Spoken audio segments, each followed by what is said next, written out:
Rocket Money is the personal finance app to help you cancel subscriptions, lower your bills, and manage your money better. Adulting can be scary, but at least you can have a little personal finance helper that fits right in your pocket. Rocket Money has helped me cancel any unwanted subscriptions because trust and believe they do build up. It's very easy to lose track of just all the things that you sign up for, and then all of a sudden you're seeing a surprise charge for something that you haven't used in 8 months. Rocket Money safely and securely identifies recurring charges and can cancel any unwanted subscriptions for you with just a few taps in the app, so you can skip the customer service calls. I'm using Rocket Money to help me with budgeting. You know, they can create a custom budget plan for you and your lifestyle, and you're able to monitor all of your spending habits by category, and you get notified if you exceed your limits. You know, it's like the $8 matcha with too much milk in it is the devil on your shoulder, and then Rocket Money is the angel being like, babe, not today. Rocket Money has helped save its customers up to $740 a year when they use all of the app's premium features, with over 500 million in canceled subscriptions. So to save more and spend less, be sure to join the other 5 million members of Rocket Money today. Go to rocketmoney.com/notevenemily or click the link in the description to get started for free. And don't forget, you can unlock even more amazing features with premium. So again, for the people, that is rocketmoney.com/notevenemily to get started for free. And thank you so much to Rocket Money, today's sponsor. All right, but anyways, before we get to today's generation and the sort of jokes and trends that have been popularized in the current culture, I want to talk about other examples of how bigotry and derogatory terms have evolved in the past. When a term is deemed too outdated or offensive to verbalize, society always seems to find a way to say the silent part out loud. And this is just a part of language, right? This is not specific to any one generation. You know, for every slur there is another word that serves as its neutral counterpart. Obviously, I'm not going to go down the list,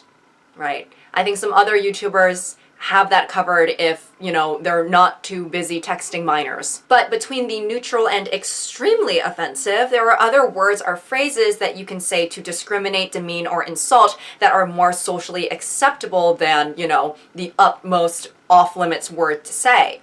I am saying this as an observation, not as a how-to guide. Because, well, let's face it, if there was only one singular derogatory term for each minority group that was just completely off limits to say, and there were no other words to convey, you know, that sort of same contempt, people would just make them up.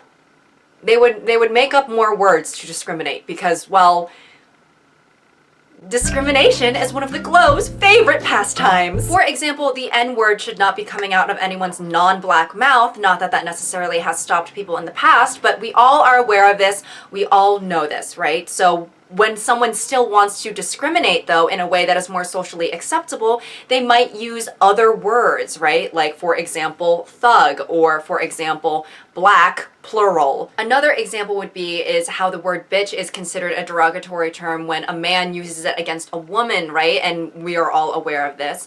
But then now the word females is beginning to take its place. You know, now men, because they can't really say bitches, I mean, they can and they will continue to do so, but because it is kind of looked down upon, right? They don't, if they can't say bitches, if they feel they can't say that, they'll say females with the same amount of, you know, being condescending and insulting and demeaning. Language is interesting because, you know, you have these words that have a sort of initial negative connotation because that's the way they were intended to be used upon creation, more or less. And then you have these other words where they were neutral. They were neutral words that just developed a negative connotation because of people's need to sort of convey the same point as the original offensive term. So it's like, yeah, you technically aren't saying any slurs or, you know, overtly derogatory terms, but you're kind of just using another word to take its place for the time being. Circle of life. Here in her natural habitat, we see a What? But as the sun rises in the east and sets in the west, we finally put the word to rest. Hello? But soon enough, the Oriental was born. No, you're not supposed to say that either. Well, it can't be that bad because we didn't have to bleep it. Okay, well, you're still not supposed to say it. It's outdated. Well, when it comes to language, the circle of life goes faster than you think. Let's just say it Chinese. Okay, yeah, I guess that's fine. It's a neutral term. And if we all say it with enough disgust and malice, it might not be anymore, though. I mean, they already aren't America's favorite. The circle of life.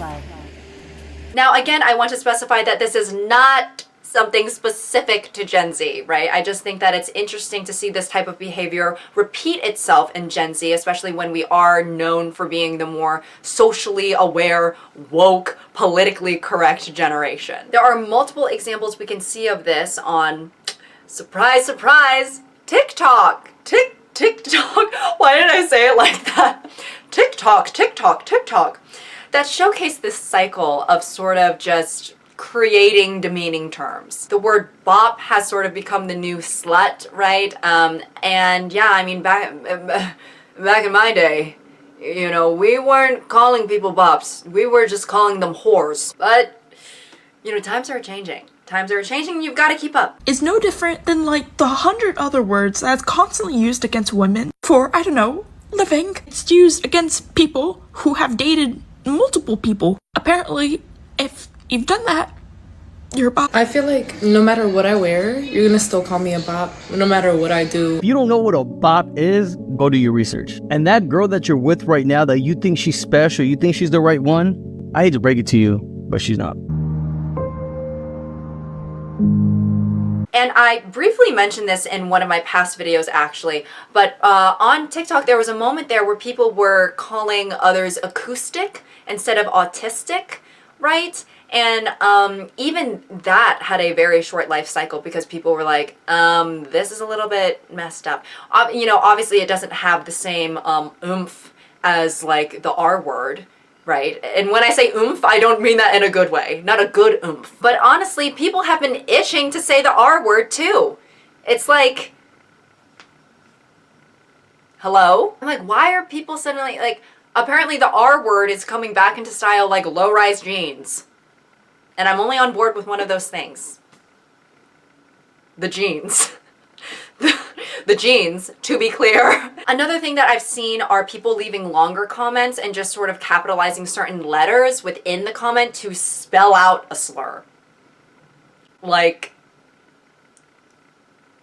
I guess I'll give you credit for not just overtly typing it, but also it doesn't take Sherlock Holmes to crack the case as to what you're actually trying to say. So for example, there might be a comment that's like, oh, he's so ferocious and graceful.